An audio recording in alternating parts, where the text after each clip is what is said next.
And in three, two, one.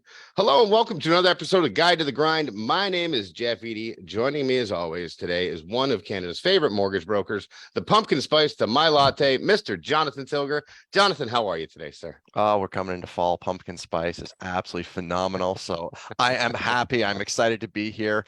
Our guest, I'm really excited. We've done, a little bit of pre-talk before we got on here, and I am super pumped to talk to him. So let's go. I hand it back to you, Jeff. Go. Awesome. Yeah, conversation. I'm super excited about that. He is a serial entrepreneur, multiple eight-figure business owner, an expert in disruptive innovation and profitably scaling companies. With 18 successful businesses that generate 200 million or more each year in gross revenues, he has advised hundreds of CEOs and entrepreneurs on how to grow and scale their companies. He's also a sought-after speaker with a passion for sharing his insights and expertise. Joining us today to share his entrepreneurial journey and offers of valuable insights that is really hard to read. Please welcome to the show, Mr. Preston Brown. Preston, how are you today, sir? Man, any better? I'd have to be twins to fully enjoy myself. Thanks for having me. Fantastic. I'm gonna say this right off the bat. I love y'all's energy, man. I love y'all's energy. It's fun. It's fun to find people that are kind of on that same like aggressive energy that's just fun to work with. So I know this is gonna be fun. Oh yeah, I'm excited about this. You remind me of one of the guests that we had before, Ken Van Loo, about a year and a half ago. Just like super high energy. I have no idea where this conversation is going to go, but I'm going to give you the reins right now. Why don't you tell folks a little bit about what you do and where you come from? What I do and where I come from. Let's see. I automate companies, and well, I guess that's what I did. Now this year have been on and off a plane every week for the last few months and in a different place talking to people about business, about mindset, about faith, about faith, family, fitness, finance, the four cores of the human experience. You should probably do that with the other one that's not a need called fun. I like to say I put the FU in fun. And you talk about those five things and you figure out, hey, how can we get where we want to go and be happy doing it? And so now I'm a speaker. Now I've got a book that I'm in the process of publishing. But before that, and I think, what put me to where I'm having fun doing that, buying airplanes, having nice companies, having the great life, having the Instagram life, the real fucking Instagram life, not the bullshit one, where I need a filter to pretend I'm somebody I'm not, but the real one, I automated companies. And that story, I'll give you the 3-minute version because I doubt we have enough time to go over all of it. It's generally a 2-hour story if you want the fun one, but my dad got cheated for money when I was young. We were broke. We grew up a lot of love, real poor. And I went with him to the guy that owed him money. The guy took advantage of him. I learned hatred at 7 years old for this guy that my 6'4" dad could have killed with a napkin. And my dad compromised for money. He didn't get the idea that faith, family, fitness, finance, they may be the same, like these four cores of human experience. They're like 4 fingers on this hand. They ain't the same finger, but you know what they are? Tethered to one another, just like the fingers on this hand. So when he gave up on that finance stream, because my mom at the time had said, hey, go collect, a real man can feed his family. He got some money, but not what he was owed. And he gave up. He went back. He quit his business. He got a job. He worked a job for the rest of his life. And he was unfulfilled in that area of his life. It emasculated him. I spent my life from then till 2019 being a corporate ruthless asshole. Like if you thought Donald Trump was a dick, you'd have been like, man, but thank God he didn't elect Preston. I mean, you're fired would have been the best thing we could have heard because he put the ass in asshole. Like I was not a happy human being. I was ruthless. When something becomes your all of it, and money became the meaning of life at 7 for me. I mean, I was a kid that had a little business painting house numbers on everybody's house. We'd go up and down the streets and get a couple guys paying $50 a day. They thought they were rich. And I was charging $10 a driveway. We'd do 200 houses in a weekend. So like I'm probably 13, 14, I don't know, maybe all through high school I did it too. Making $2,000 a week, painting driveways, like making $100,000 a year painting driveways. My mom's a teacher, like, are you dealing drugs? I was like, no, it's paint. Are you huffing paint? No, it's driving. Never mind. Go back to work. Okay, keep your fucking job. Love you, Mom. Money was the meaning. that was it. And so I built big companies. I got kind of rich, and I say kind of rich. I was probably worth tens of millions of dollars, had assets, had cash, had a bunch of properties, and had some businesses. And 2019, my hero, the guy that pivot pointed my life when I was 7, he went to sleep and he didn't wake up. He sat in his favorite chair and he left. And I got that call. I went over there and I'd lost things before. I dealt with problems, I dealt with stuff, but I never lost love.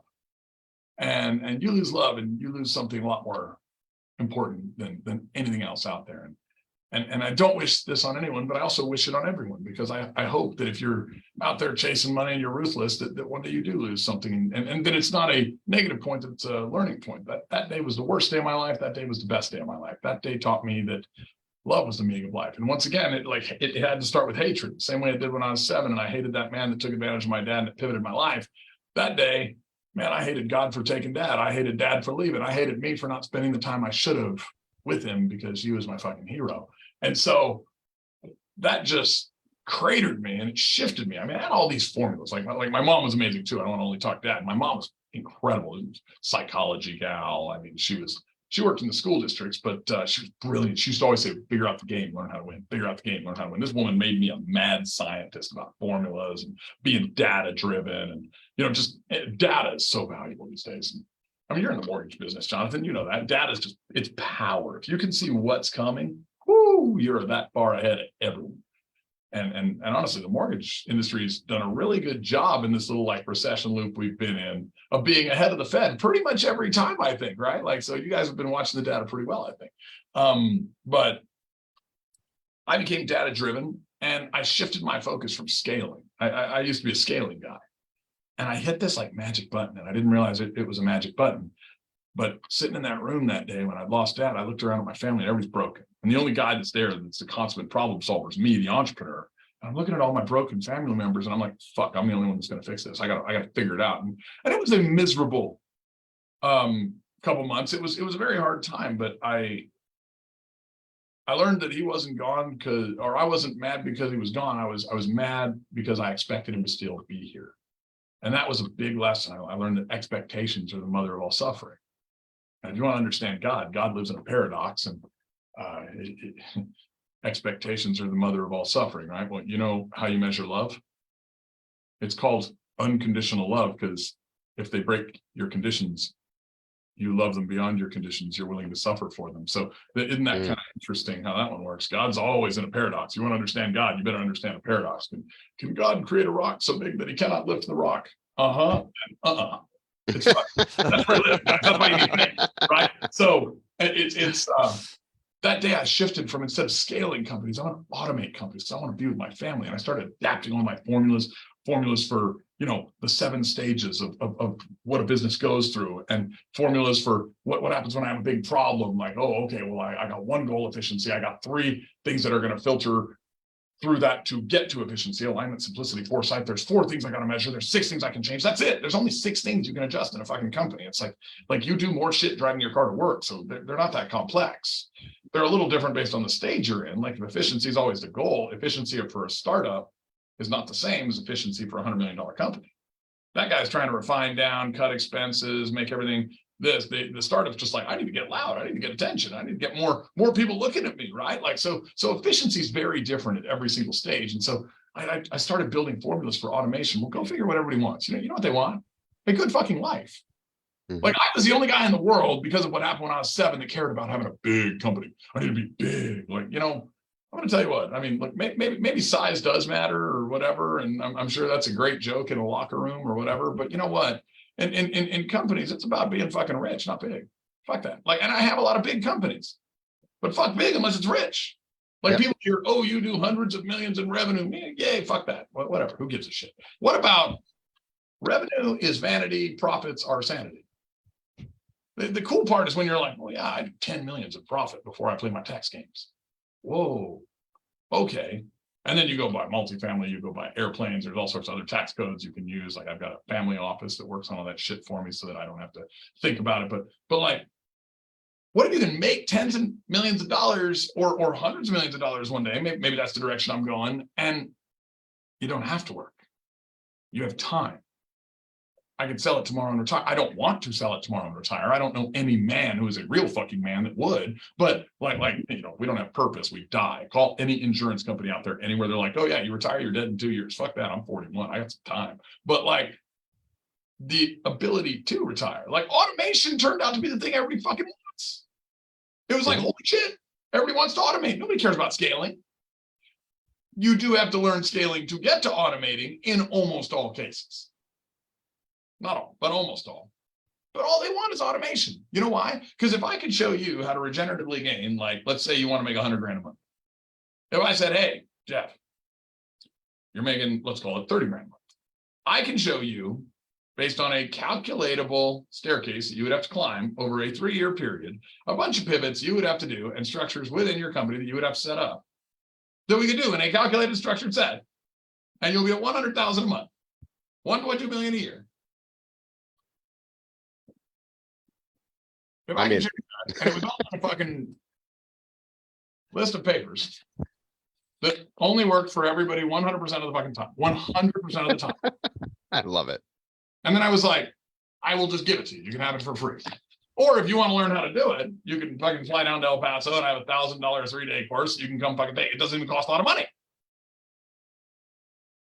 How quick would you get on a plane? How quick would you say, oh, you'll send it for free? Send the fucking email. How quick would you message me? Like, it's so easy and it works 100% of the time. It's 100% of the time. Why? Because it's the exact same fundamentals. It's problem solving. It's the exact same fundamentals. Like success is not a secret. It is a science. Y'all heard that before? Okay. What is a science? And I'm not talking about the science that Dr. Fauci or whatever that numbnut moron said, well, trust the science, don't ask questions. That's dumb shit. Okay. Science is Isaac Newton. Okay. That's kind of where like the real idea of science today started. Science is Isaac Newton. It's like, hey, dude, science, let's question it until we start getting a constant.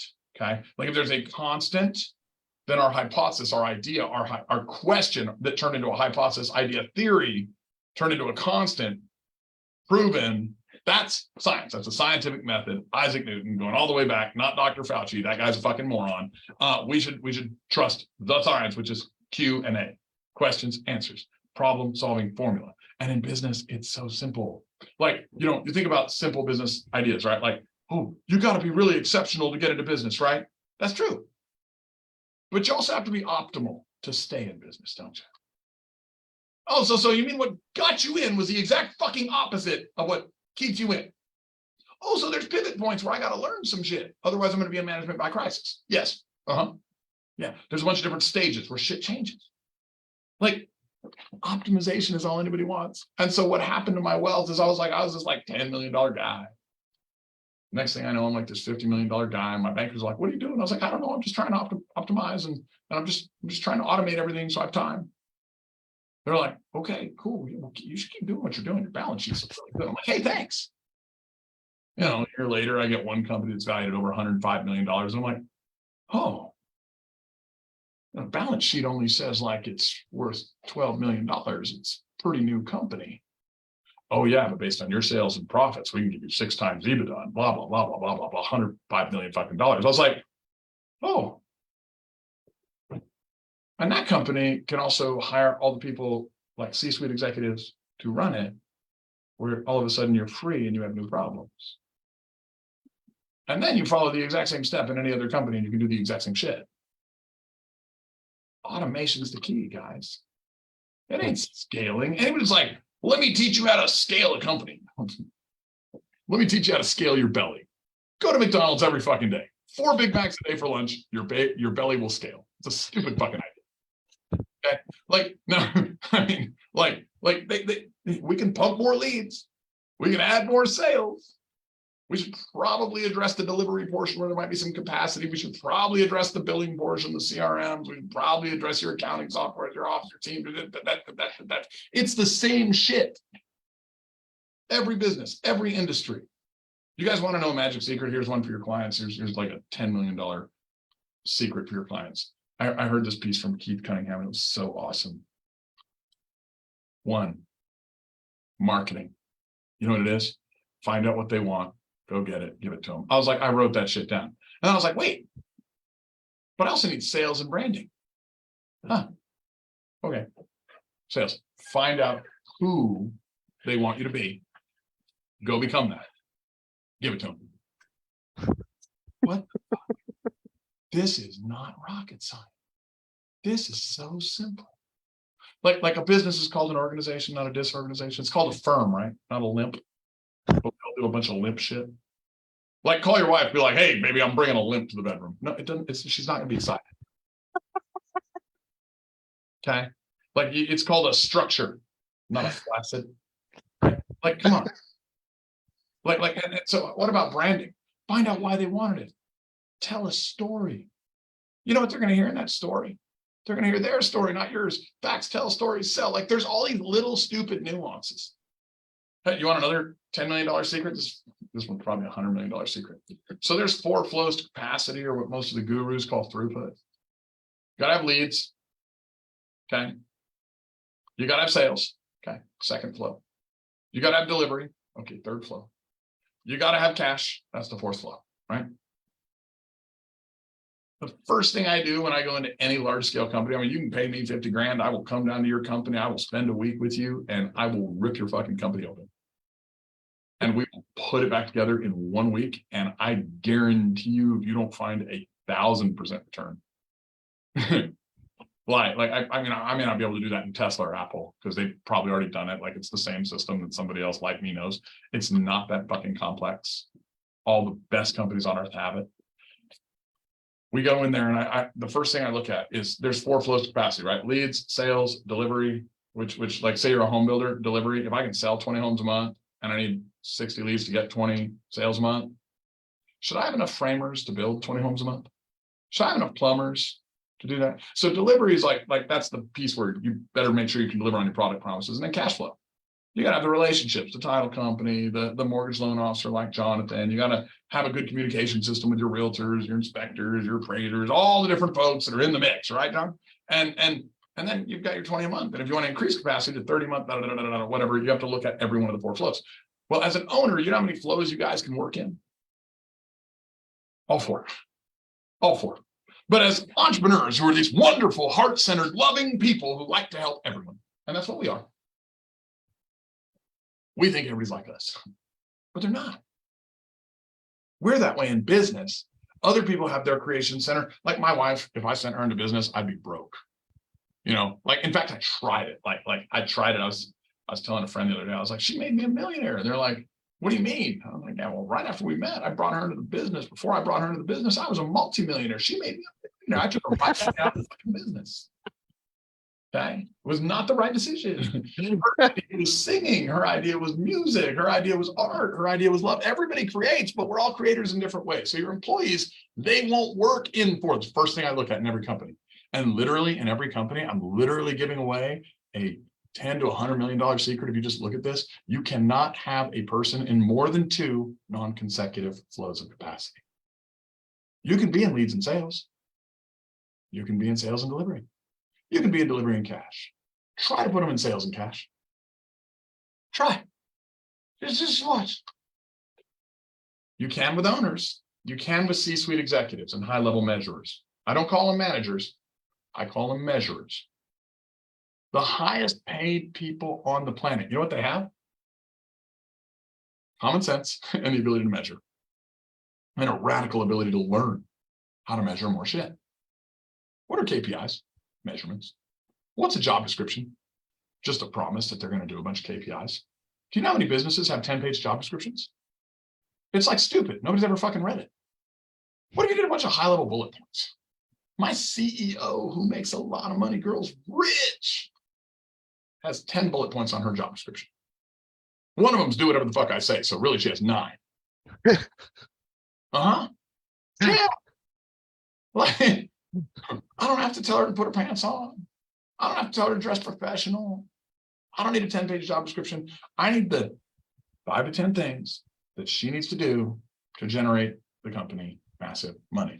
Those can translate right into what the manager measurer of that company is looking at to meet the expectations that your C-suite executives have for your key performance indicators, which should be measured at a meeting monthly by all the DOs, the CEOs, the CFO, the COO, whatever C-suites you have, if you have them. And if you don't have them, just you and your DO, your director of operations, your manager, right? Like, and you look at those KPIs every month and you say, oh, what did we do to get here? Oh, what did we do? It's so fucking easy. Getting rich is easy. I love you guys talk mindset because all you got to do is fix this shit. And you know how you fix this shit? Like you want the whole key to mindset? You want a $10 million mindset secret right now? Hell yeah. Then I'll shut up and we can go into some Q&A. But like $10 million mindset secret. And so many realtors and mortgage lenders and people in general fuck this one up. Like we get this one so wrong. And I'm like, why? You know what they think ownership's about? They think it's about possession. Everyone that's like, oh yeah, I own that. That's mine. I'm like, huh, dumbass. Ownership gets you responsibility. Responsibility gets you possession. Ownership's about responsibility. You skipped a fucking step. You skipped the most important step. You know, blame is a word. It's like being lazy and making excuses. It's also an acronym, right? Anytime I blame, I'm giving away responsibility. Anytime I'm giving away responsibility, I'm giving away power. If I'm giving away power, are you an owner? You're a wimp at that point. Make sense? Absolutely. Wow. Let's go a little Q&A there. I don't even know where to start after that. Well, you said that you were getting good guests from this coordinator, so I was like, all right, worthy of opponent. I want a challenge. I was actually thinking for a moment there going, are you going to go for the full hour and we don't say anything, which would be absolutely awesome because I can sit here and listen to this. I mean, you've given, I mean, the information you broke down is gold. That's phenomenal. It's huge. I'm taking notes, definitely. Yeah. Definitely. You guys, one of my 3-day courses, let me tell you what, you will leave. And most real estate and mortgage people, they leave and in the next year, they double, triple, quadruple their business.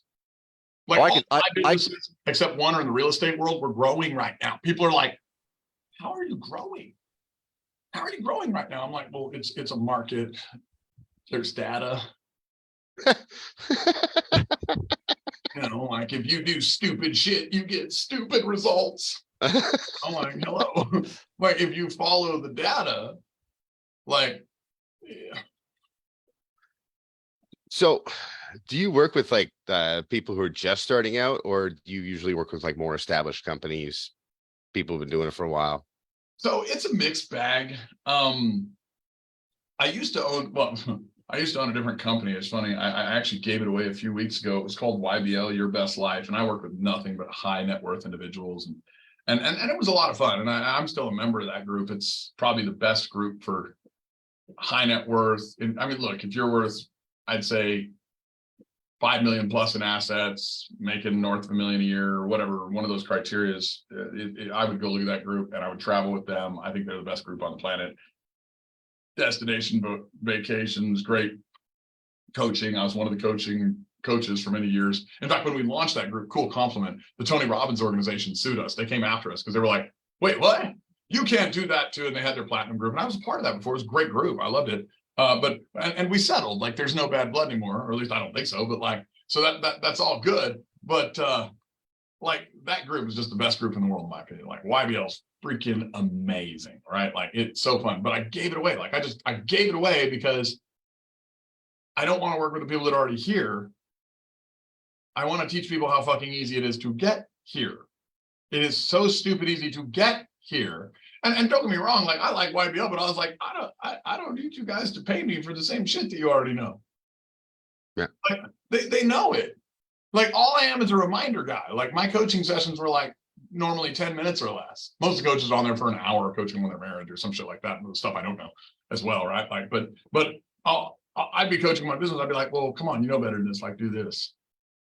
Come on, how about this? Like it's 5 minutes. Whereas if I go talk to somebody who's kind of that intermediate, they're in that like, say 50 to 500,000 a year range. And they're like, oh, what did he just say? Bro, he just dropped a bomb. And I'm like, that's not a bomb.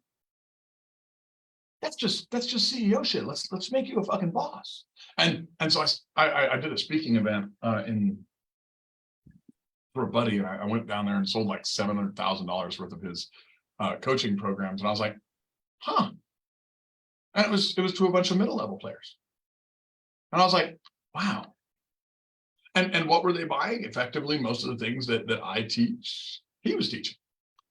It's not all strategies and tactics. I mean, I've got that. That's the easiest part, but so does Google. But really, it's the understanding that you can do it. It's really figuring out the main points, which we will not have time to get to in this podcast. But I mean, how about this? If I told you I could tell you right now the meaning of life, would you believe me? No. Okay, well, then I'm going to prove you wrong. Okay, so Jeff, sorry, you're fucked. Here's the meaning of life. Real simple. There's two. Okay, I already gave you kind of that third one that makes these two real. That ownership begets responsibility, responsibility begets possession, right? So that's kind of that third piece, which means we're an active participant. Okay, like the meaning of life is twofold. One, love is the meaning of life. I learned that the day my dad left. I learned that, hey, time with other people, the best moment of your life, the worst moment of your life. You know what I can guarantee you? It's about a relationship. Somewhere there's a relationship, which means we're human animals, we're people. Love is the meaning of life. That is 100% true. Other meaning of life, problems. Guarantee you 100% of us will leave here the exact same way. We die, okay? And in fact, it's funny because problems, and this is where God exists in that paradox, right? Like, I don't care what your religion is. I'm Christian personally, and if I use some Christian references here and that offends you, go like this, put your fingers in and out of your ears real quick. Now you don't have virgin ears and we can talk real language and you won't get triggered anymore. So but I'm Christian, but I don't care if you're Christian. I don't care if you're Muslim. I don't care if you're Jewish. I don't care if you believe in fucking the monkey god or the snake god, whatever your God is, right? Like, but God lives in paradox. Here's what's really interesting about the leading cause of death for women over 40,000 years of human history. You know what it was? Childbirth. So those children, they are a fucking problem, aren't they? Why do we keep having them? The best moments in your life, the best moments, are overcoming adversity. And adversity is a synonym for problems. And in the good book, God says, I knew you before you were born. Which means we were home. We came here. We may not remember it, but one day we got to go back. We call that death. And look, I mean, I have not talked to God. He does not talk to me. We're not on a conversational level. I wish I was, but like, ask him. I was like, that is kind of a shitty doorway to go home.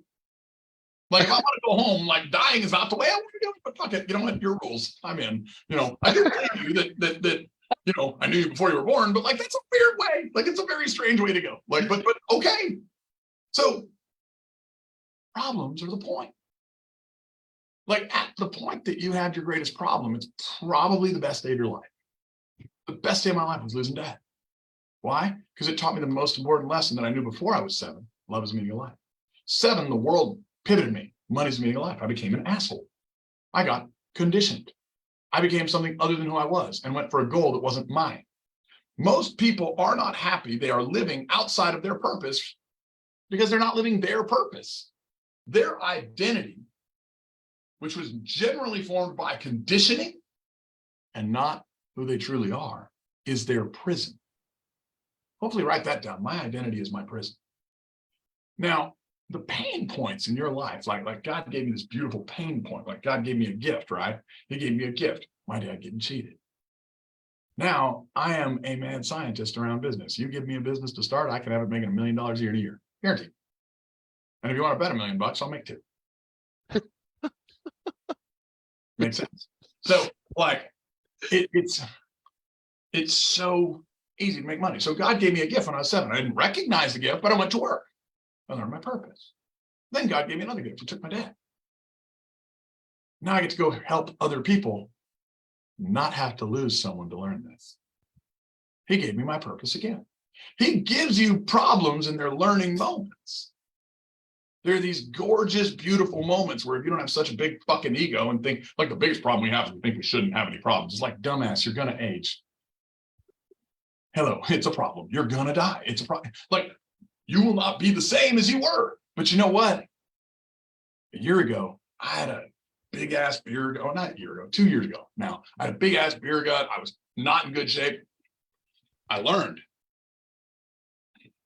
And I learned that, hey, I can fix my fitness, my faith, my family, my finance. Like anything can be fixed, anything can be corrected, anything can be improved. Okay. But you got to go find the problems. I was low energy. I'm not anymore. No shit. Said straight face without blinking. Fuck that shit in the can. I was like, you buy energy in a can? Fuck, they have Monsters and they have Red Bull. And fuck you. Like, what if energy came from healthy cells in your body? You probably have a problem, so you can learn some shit, so you can overcome the problem. Like, watch, progress equals happiness, right? Like, picture 4 fingers: faith, family, fitness, finance, right? Now, progress equals happiness. That means going up. Now, just put an anchor on one and try to go up. Holds everything back. So find your biggest problem and do the exact opposite thing of what you think you should do. You think you should run away from it. Run straight at it. If you're trying to pull away from it, it's going to pull back. If you push and it's pulling, it's going to fall down. You can step on that motherfucker's neck. You win the fight. Makes sense? And you got close enough to study him. You study your wife if you love her. You study your Bible if you love God. You don't study your problems, and they are the most impactful things in your life. So once somebody buys into this meaning of life, that, oh, problems are gifts. I'm here for a reason. Look, either God didn't like me and he sent me here to be punished and this is hell, or I'm here to learn something, and heaven exists in the human heart. And there's some people out there, like this crazy guy that cusses a lot with a cross right behind him. You know, like I said, God lives in the paradox. Look, I use curse words because it speaks to most people, right? But that owns multiple airplanes, that has like 18 businesses, that doesn't worry about what he makes. He worries about what he gives away, that has all this fun, that's always doing shit. I've got a fucking camera guy over there that like follows me around and puts shit on social media because I don't like social media, but I know that I have to use it because I have to speak their language. But like the real Instagram people, right? The real TikTok people, not the fake shit with the filters, but I love problems. And what's funny is I've got 22, I counted them, billionaires in my phone that I could dial. 22. I think there's like 2,000 on Earth and 800 in America. I got 22 of them. You know what's weird? All of them love problems. Every single one of them loves problems. All but one of them have incredible marriages. All of them have a generational plan for their kids. Like there's a generational way of looking at family. I mean, there's success leaves clues. Mm-hmm. We just don't go look at those clues. We don't want to make it a science. We would like a limp, not a firm. So let me you keep talking back to this, talking about the formula stuff. And I mean, when most people think formula, I hear formula, I think math and sciences, and you've mentioned, hey, it's a science and everything else. And I know you've actually been talking about several of the formulas here for those who've been paying attention as we've been going through. But can you give an example, like really go through sort of step by step? Here's what you're going to look at. Like, for instance, you want to talk a business. What's kind of the step by step you go through to really grow that by the formula?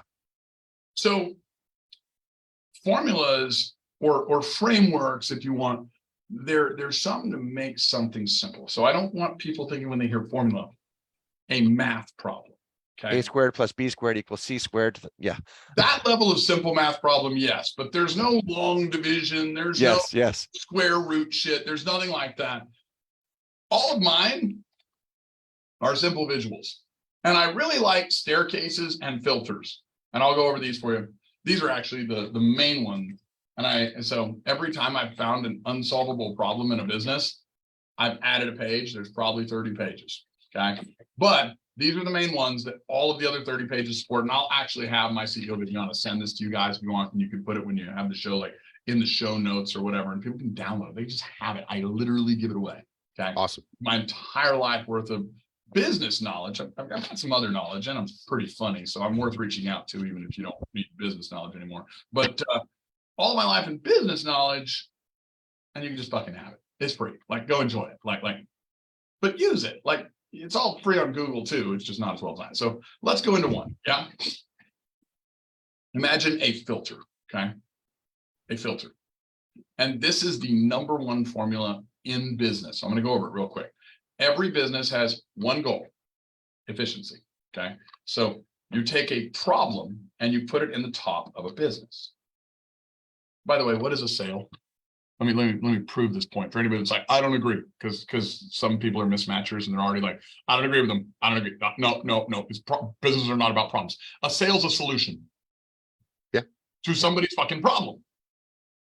A business is a giant problem-solving machine. That's all it is. So there's a filter, and you put the problem in the top. Okay. Now, to get efficiency is one of these big words, and it's kind of broad. So you need three things to create efficiency. And this is the first stage you got to run this through. Alignment, simplicity, and foresight. Okay. Now, foresight, or if you're doing more than, say, 25 million in revenue annually, you want to add forecasting to foresight. So it could be foresight and forecasting. But look, if you're a small business, don't even worry about forecasting. If you're like mowing yards, it does not matter what Jerome Powell does. Mow more fucking yards. Okay. Like, so, if you're doing 25 million in revenue, you want to start looking at forecasting, or at least getting people like in your industry, Jonathan, like Barry Habib is probably one of my favorite real estate economists for forecasting. But foresight, you know what it is? It's just like looking out the window. This is an exceptional energy. We talked about exceptional and optimal. Alignment and simplicity are optimization energy. Notice there's two of those.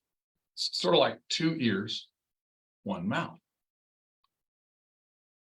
If you listen more than you speak when you're in a room where everybody's outperforming you, you will learn. Okay. So once the problem filters through that top stage, it's like, okay, well, is this more of an alignment and a simplicity, or is it more of a foresight problem? It goes down to the next one. Okay. Actually, you guys said you're broadcasting this live, right? Yeah. Can they see the image too, or? Yeah. Oh, okay, cool. So I wonder if I can like actually get this out of the way and get a camera. So more fun if there's actually a visual. Okay. So alignment, simplicity, and foresight. You guys can see this chair here, correct? Yeah. That's a chair. There's a surface on the chair, right?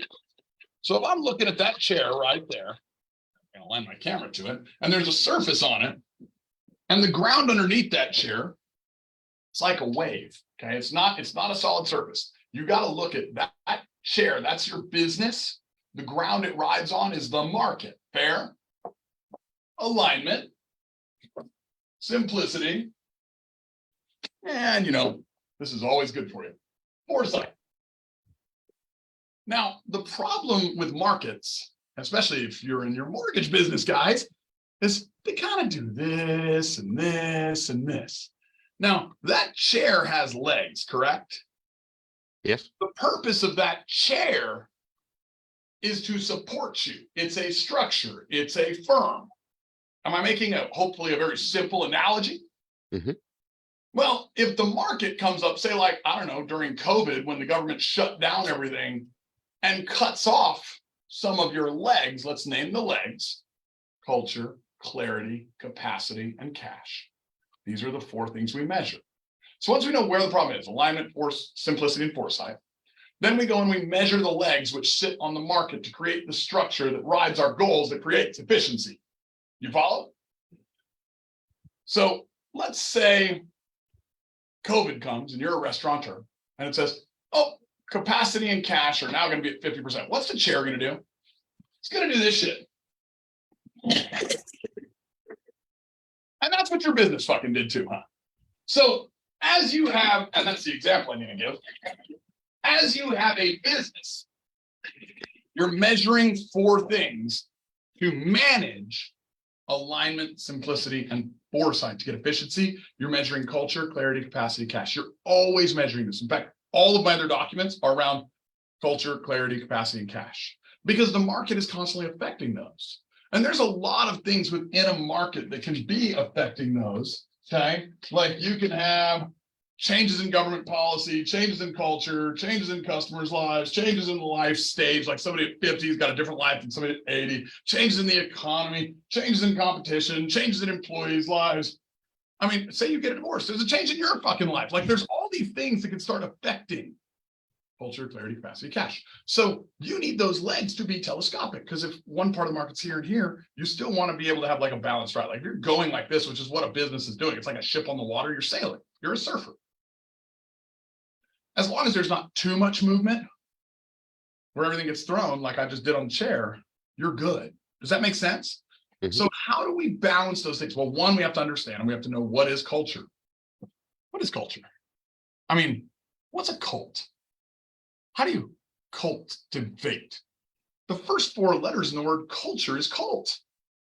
But cults are bad. No, they're not. Some are, but not all are. We have to learn language. Culture is behavioral moderation. That's what it is. And there's foundations of culture. When you know how to do that, and I'm not going to go into that for now, but because we will be here for like a day. But when you understand how to manage and understand culture, you know what it is, you know how to work with it, right? What about clarity? It's just communication. Clarification, verification, responding, this, that, and the other. I mean, communicating, sometimes putting it in writing, sometimes documenting, whatever. There's all sorts of formulas for clarity, how to create new clarity. Okay. How about capacity? Remember those 4 flows? Leads, sales, deal flow, cash flow. How about finding your bottlenecks? Like what's blocking you? Capacity, super simple. And then cash, you're measuring your cash.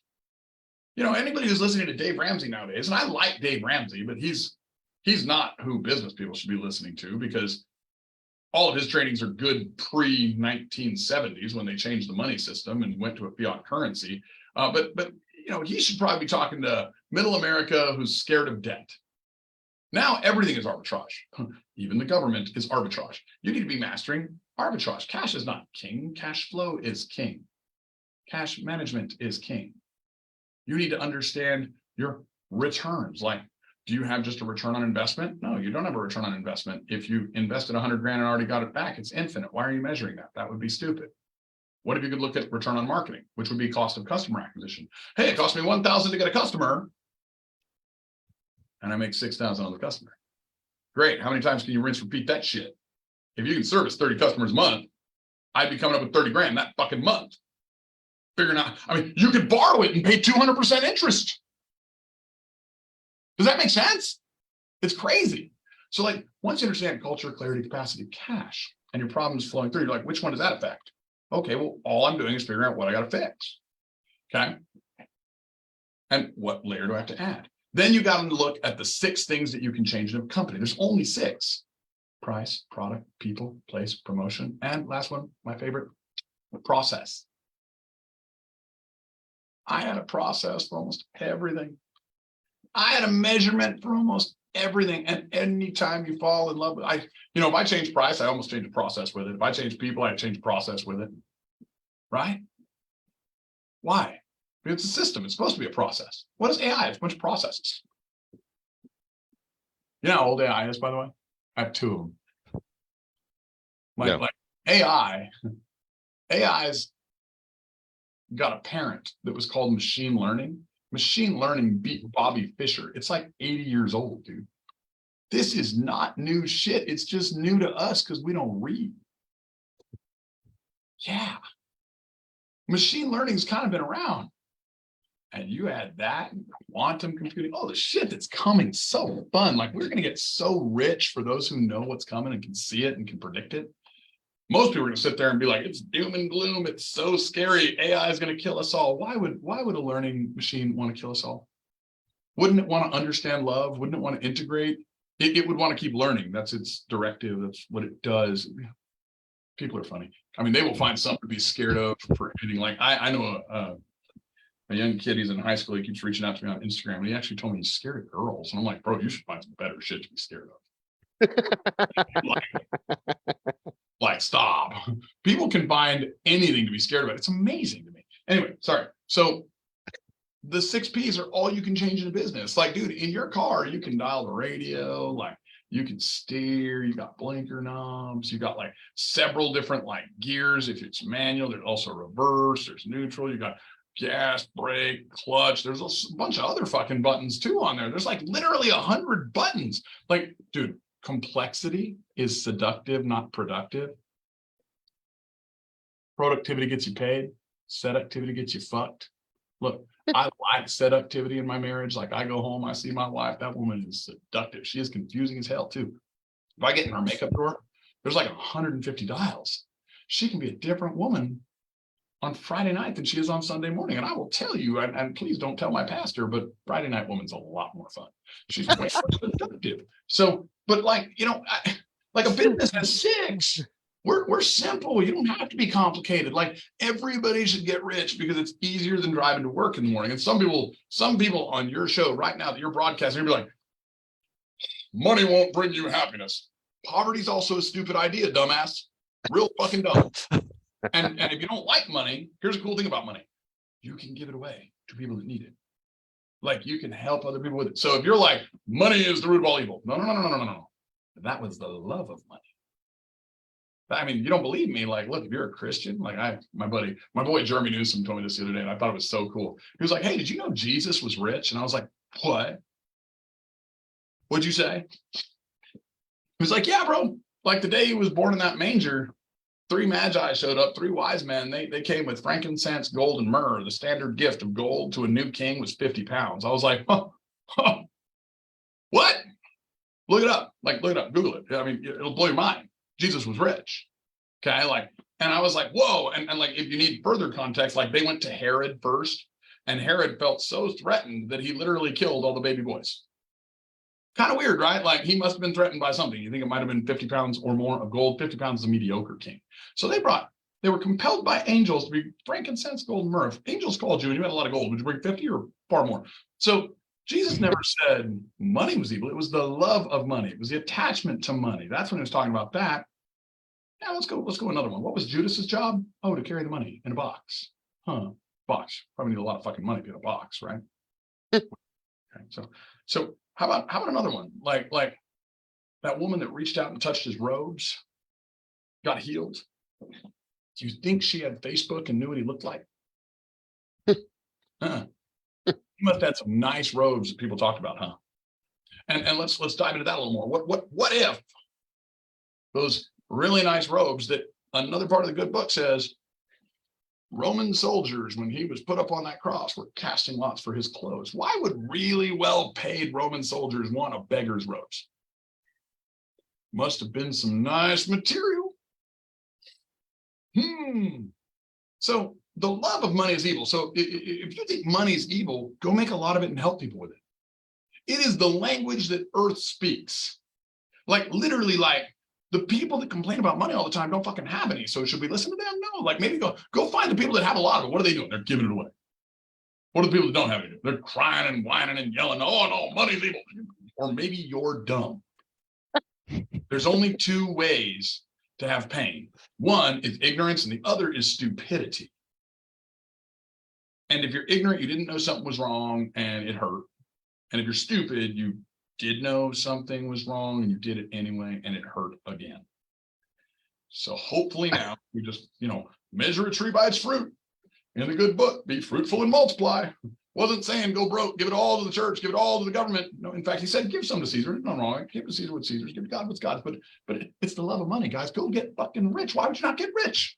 People have all these mindset problems about getting rich. They have these heart set problems about getting rich. They have these skill set problems about getting rich. You get those out of the way, you get them living their purpose, and they all do. And look, some people don't care about getting rich with money, but they get abundant, right? They'll have more than enough. They'll help lots of people. Maybe for them, rich is influence. Like, I know people that don't care about money, but it seems to just magically come to them. And they just keep going and helping more people, and more keeps coming. I mean, it's so funny. By the way, you want to know?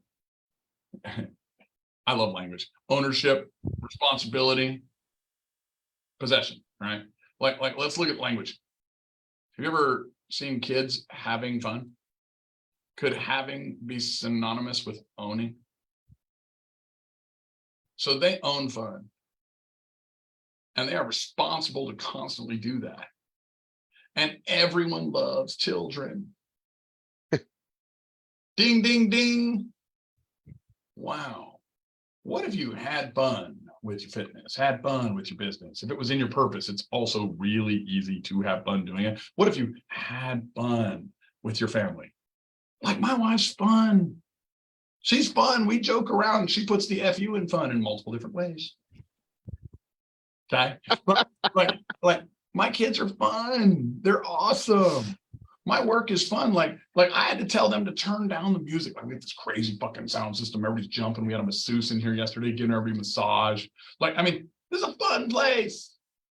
If you have fun in everything you do, faith, family, fitness, finance, add in fun. That one's not a need. You don't have to do that one. A lot of people suck at it. Like, I have these rules. Guys, religion, there's a bunch of those rules in religion, right? It's all about avoiding hell. Spirituality, it's about going there, conquering that motherfucker and coming back victorious, which I think is kind of what Jesus did, huh? I want to be Christ-like. I should be broke. Dumbass, you're wrong. He wasn't broke. He just didn't care about money. Lots of it came in. When there were 5,000 people that he was like, oh yeah, I'm gonna help these folks. Let's give them food. The first thing the disciples asked, they were like, well, should we go into town to get food? And he's like, no, I'll just make it. That means they had the money to feed 5,000 people. You got enough money in your pocket to feed 5,000 people? Most people don't. I don't know how much money I have in my pocket. I probably got a few grand, but I doubt that would feed 5,000 people. Right? Does that make sense? If you have ideas or beliefs that do not serve you, do you know what the word belief means, guys? Belief is a root word. Be-love. What do you believe that is not loving? Because then you probably need some relief, which also means lift up and over or re-love. Which bullshit is holding you back? That's what I do in my 3 days, guys. I can rip that shit out of their fucking heads by showing them truth. You cannot trigger somebody. You can't. The truth can. You tell them the truth. You confront them with that problem. They're going to find out who they really are. And when they find out who they really are, they're either going to run away or they're going to run towards. Some do run away. Some don't ever make it through because they're just not willing to have the courage to step up. They want blame. They want fear. They want scarcity. Those people will never be able to even choose their own emotions. Like you look at how people live today. Like they're angry, they're scared, they're mean, they're this. Would you fucking pick that? If you wouldn't pick it, why are you doing it? If consciousness, which means the ability to think, discern, decide, choose, is what makes us human, and you can't even pick your own fucking emotions, then you're in your subconscious. You're in a pattern loop. You're a slave. And if consciousness makes us human, then subconscious is a fucking root word for subhuman. You're fucked. You rip that shit out of their heads and you give them the fucking truth. They find out who they are. They become more. That's the juice and the squeeze. And you know what? You know why I like to talk about money? Because, dude, money is mentioned more in the Bible than Jesus was, right? It's kind of fun. Money. You show somebody how to go from 100 grand a year to, I made $2 million this year. Oh my gosh. You know what they start listening to? They listen. Fitness. They're going to live longer. They're going to see their kids. They listen in family. Wow. What if they start having a compelling relationship with their wife? What if the divorce rate goes down? What if kids have parents that are around more? What if they treat people better? Like I look at mean people now because this guy I ran into named Jimmy Darts. If you don't follow him, go on social media and follow him. He's so fucking cool. 29-year-old anointed kid. And he just said, he's like, man, mean people they need love too. You should love on them more. I look at mean people, I'm like, man, how do I love on that guy? How do I make that guy's day the best fucking day? You'll change a life. You'll blow their mind. They'll come to tears because their beliefs will be questioned. Does that make sense? Their identity is a prison. His identity, that's freedom. You live in your purpose. You find your purpose. You get to choose your emotions. You get to be happy. You get to be inspired, which comes from in spirit. Enthusiasm. Enter theos. Like let some of those correlations start sinking in. Let you start designing who the fuck you are and who you're going to be with him or her. You know, I don't care what you.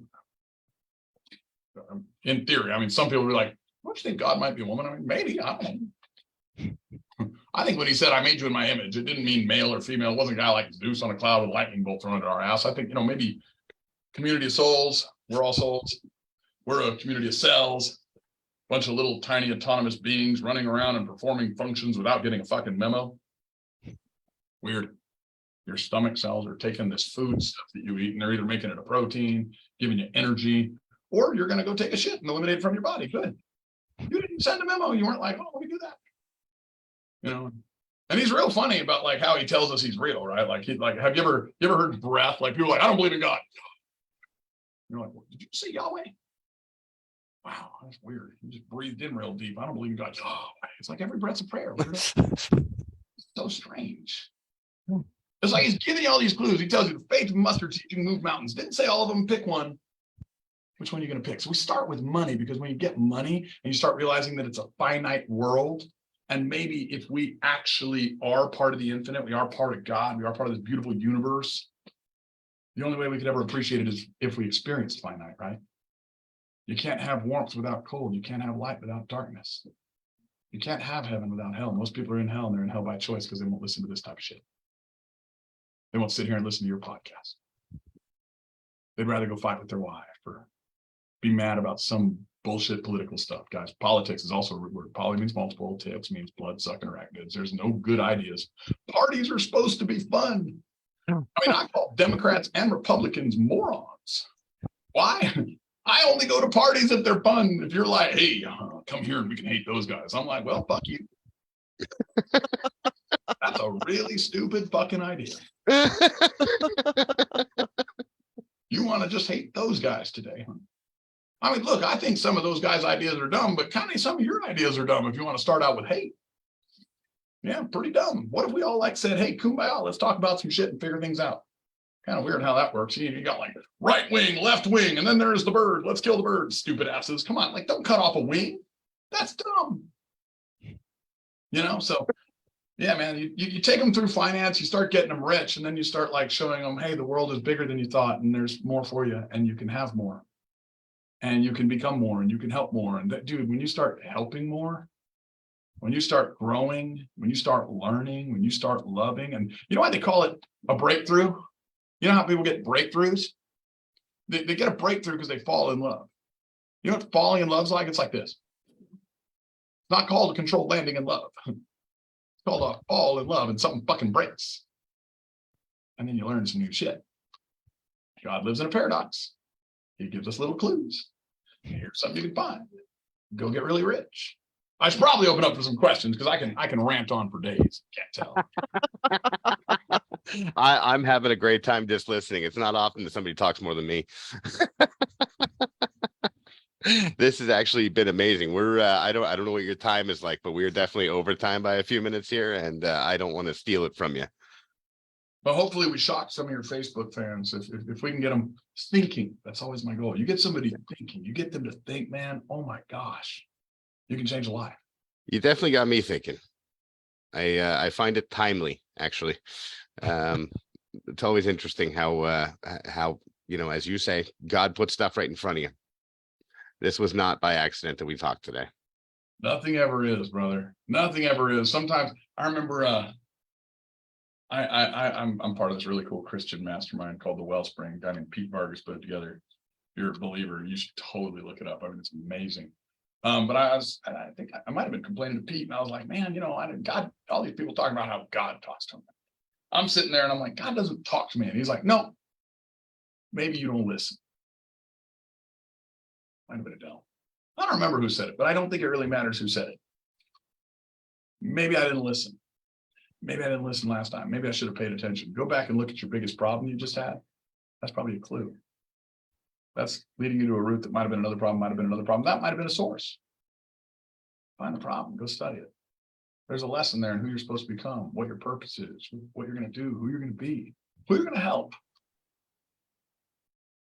You're going to leave this place a better place or a worse place. I That's don't give huge. a shit if anybody ever remembers me. I give a shit if my God's proud of me. I give a shit if my wife feels like a princess every day. I give a shit if my kids are out learning and becoming more. But what I will tell you about like people being remembered, they're generally remembered if they did something or helped folks. And you know, the way you do that now, more than anything else, is by having results and proving it, and then telling the truth.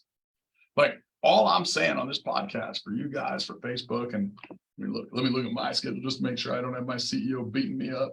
But yeah, I got another about 15, 20 minutes, I think. If you guys do. But the way I kind of look at the world is our job is to do something so that people show up and see it, because people don't follow ideas, they follow people. I mean, even look at Jesus. You know, it's funny. I like to trigger Christians. Christians are so judgmental, and I'm a Christian. A lot of Christians like, that's wrong, you're going to hell. I'm like, dude, maybe you should shut the fuck up. Stop judging them. That's somebody else's job. Maybe you don't need to be the stoplight on their way to heaven. Calm the fuck down, asshole. Be a Christian, not an asshole. You know, but like nothing wrong with, you know, holy rebuking and, you know, honoring folks and correcting your brother. But if you don't know them, shut the fuck up. Just love on them. Try loving on them. That works way better. But if you're going to do like an amazing thing in life, like Christ came as a lamb last time, it's in the good book, he's coming as a lion next time, right? You're going to live an amazing life. I think as entrepreneurs, our job is to be lions and prep the world for him coming. We need to get the world ready for truth. And we need to do it lovingly. We need to help people. We need to create abundance. We need to create wealth. The lions of today are the problem solvers. They're the entrepreneurs. We are no longer a world of kings and countries. I mean, they kind of exist. But I'll tell you what, you know, I see Elon Musk being pretty important in that Ukraine war with that Starlink stuff, huh? Man, I admire that man. What a brilliant guy. What a fucking lion. Maybe even a shepherd. You know, you got sheep and you'll always have the poor, Jesus said. They're the ones who won't think. Then you have lions and you have shepherds. Shepherds become guides. Go out and get fucking rich and guide people. Show them how. Maybe you're more important than rich. Be happy. Guide people. Show them how. You can do that without having any results. Just be happy. What if you could just like be healthy? Show them how. Like just go fucking help. Go live a beautiful and blessed life. Like it is the coolest shit you could do. I don't know anyone doing that hates it. I've not ever met someone who's like, fuck man, I helped too many people today. I've been in a few hospitals and seen a few deathbeds, and I have seen some folks that said, man, I wish I did more. I could have done this. I could have done that. Never seen a world-changing person that was a love bug that ever thought, I should have helped more people today. Man, this is a bad day. Or no, I should have helped less people. You know what I mean? Nobody's ever said I should have helped less people. I'm that guy. It's the most addicting thing in the world, man. So anyway, like we went a little woo-woo on your podcast, but I figured that's a, you know, let me end on problems. You want to grow flowers, guys? You know what you need first? A nice big pile of shit. You take a seed, shove it in the pile of shit, and you then add a little water. 4 weeks later, 6 weeks later, depends on the flower, you'll see a beautiful lady leaning down about 6 inches above a pile of shit to smell the flower. And we think we shouldn't have any shit in our life. Meaning of life is problems. All the strategies and tactics, they're all here. You rip somebody out of the idea that they need that shit and into the idea that they need this, then you give them the strategies and tactics. Woo! You don't change a life, you change a generation. And that's the point. Wow. This is one of the most powerful conversations I've had in a long time. Thank you for coming on today, Preston. This has been amazing. It's, you know, it's interesting. Listen to somebody like you. I can tell that you're not making it up. It's flowing through you as you're talking about it. Like this, you know, you are the liver of the message, but the message is bigger than you. Ain't my message. Sometimes I'm listening too. Yeah. No, thanks so much for coming on today. I really appreciate this. I'd love to have you back on sometime in the near future. I have a feeling we could have more conversations like this, and definitely want to connect. JT, anything you want to say to wrap it up? Well, the one thing I want to know about, and I'm sure some of our listeners want to know about, you talk about your, I guess, call it what, retreat, or just the group you run down your way. When does that happen? How frequently do you do it? Because I'm sure, I mean, it's something, as I'm listening to you talk, I want to go. echo what Jeff said. Yeah, I could. He said you've got phenomenal message. I could listen to you for what, 3 days, and probably learn a ton of stuff. So when does that happen? How frequently do you do it? So I used to do it all the time and with small groups. And I would go and do it up in my cabin. And then when I helped a buddy sell a whole bunch of services, my CMO was like, we need to just like do a big group. You need to have like 50, 100 people. I've got an office that can fit that. And so I think it's going to be either late fourth quarter or first quarter. It's purposely going to be very affordable. Like, and if you or anybody, I mean, you guys can have my number. I don't want to put that on the air, but after this, I'll give you my number. But like, anybody can ask questions just on any of my social medias. It's the Preston Brown, and it's going to be $1,000. It's going to be $1,000, 3 days, and it will blow your mind. I will bring in some of the most world-changing people, some of the most incredible speakers and healers, and just people that are mind-blowing and world-changing. And you're going to have 2 days that are just like, probably 2.5 days that are just getting into alignment, you figuring out your purpose. So it's a very intensive workshop. $1,000. I mean, I've done seminars that were 25 grand. I could charge that for this, but that's not the point. Like, the point is to get as many folks to go out and become world changers as possible. Because you put anyone to the water and they drink in, and then they get to their purpose, and they go. There is no such thing as bad people. There's bad ideas. Like, you want to think about possession, everybody talks about demons, right? And possession and all this shit. You know what most people are possessed by? Thoughts. They're just obsessed and possessed with a thought. Thoughts are things, and things can be demons.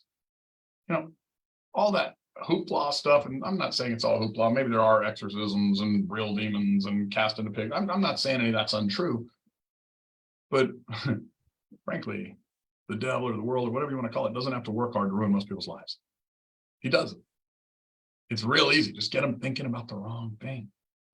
And then they get possessed with that. They get consumed with that. They get into these negative energy states. You teach them how to balance and find purpose, and they're free. So I will have it, to answer your question, fourth quarter of this year or first quarter of next year. It's going to be our first large group. I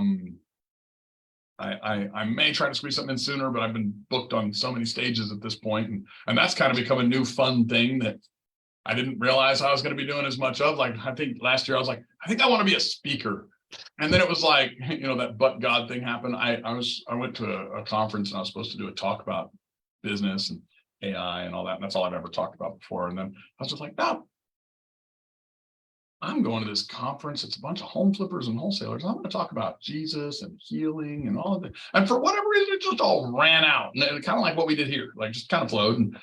And the whole room was crying their eyes out. And some rapper came on stage afterwards, and he was like, I don't know what the fuck just happened. Like, I can't perform after that guy. I mean, he performed, but everybody was like so woo and zen. And then I got booked for all these speaking engagements. So I may not be able to squeeze one in anytime in the next 30, 60 days. I've got a few more events I got to do, but like, late fourth quarter, early first quarter, it will be happening. Awesome. Definitely want to make an effort to get there for that. I'll be broadcasting dates on my social media. Awesome. My CMO is actually coming in town, I think in a week or two, to literally, it's designed, but I need to do it in a design where, normally I've done rooms of like 10 to 20. So now I want to make sure everything's dialed in for the 50 to 100. Makes sense. Wow. I hope I can make it. That'd be absolutely amazing. You guys make it, man. Maybe see you guys in person. I'll have a big hug for both of you. I'll give you 2 if you don't tell anyone. I don't want them jealous, I'm a great hugger. And I love Texas. I don't want to get into the Texas stuff. I trigger people, but it is, oh, I love Texas. Just such a great state. Yeah, I got some good friends down there. I'd love to see, but yeah, I've definitely gotta make it down there to see what you got going on, because I know after an hour and 15 minutes of talking to you, my mind is just reeling right now. At the same time, there's no thoughts going on, which is a really weird thing to say. It's kind of odd. I feel hypnotized, so thank you, Preston. That was amazing. Anything you want to leave folks with before we shut her down? Yeah, let's see. You know what? I heard something the other day, and it was brilliant. Man said it, and I loved it so much. There's 4 stages of spiritual development. We said religion is trying to avoid hell, and spirituality is going there and coming back victorious. There's 4 stages. Okay. And they're all true to every human being. 1, people are all in the to me stage, like the victim. Everything's happening to me. Okay. And that is true. Like, I mean, we are aging as we're talking. So there are things happening to you. You will always be a victim at some level. That doesn't mean you cannot be victorious. When people overcome and they have that mindset and they start getting clear, like what you're feeling right now, Jeff, is clarity. You're feeling clarity. Like your mind's going crazy, but it's clear, right? It's an energy. Beautiful. It's awesome. It's fulfilling. And so the next stage becomes by me, the manifestor. I'm going to step up. I'm going to control. I'm going to handle everything. You know, after that, you kind of learn this meaning of life one, and it's really fun. I mean, it's like, you know, you want a success secret for everything. Work as if you can't trust in God. Trust in God as if you cannot work. Somewhere in the middle, magic happens. And that's where you become this channeler through me. Okay. And so it's the next stage. And sometimes, just sometimes, okay. And normally it's when speaking, which if you go and you read the good book, I mean, what was Jesus doing? Speaking and teaching. They all called him teacher. What were the apostles doing? They're speaking and teaching. What was Paul doing? Speaking and teaching. When you see Tony Robbins get on stage, what's he doing? Speaking and teaching. Like you're hung by your tongue, like the power of the spoken word. There's so much to that. I mean, like the word is what created the world. And you can't do that without the breath. And every time you speak, put your hand here, you can feel the breath, which is a word for, I think it's called ruach. Breath, wind, and spirit. And I think that spirit part might mean a little Holy Spirit. And that's where you tap into this next level, that 4th level. And that's as me. That's where you're not just being, but you're also becoming. Okay. And you start learning to live more in that through me and as me stage. And you get to experience leadership on a whole new level. You get to experience giving and love on a whole new level. And that's the real meaning of life. You start falling into the problem, and purpose becomes passion, becomes joy, becomes gratitude, becomes grace. Amazing. Thank you so much, Preston. Really appreciate it. I'm not used to speaking so little during during one of these, but I'm also I'm just dumbfounded by what you've shared. So thank you so much. I appreciate you coming on today. Jonathan, for having me. Absolutely our pleasure. Jonathan, thanks for being here as well. As always, thank you for listening. If you made it this far, you can certainly connect with us on social media. Preston, where can folks find you? ThePrestonBrown.com is my website, or The Preston Brown is Instagram, Facebook, TikTok, all of them. I'm there. Awesome. So thanks so much for listening. Have a fantastic day, and we'll see you soon. Amazing day on purpose, guys.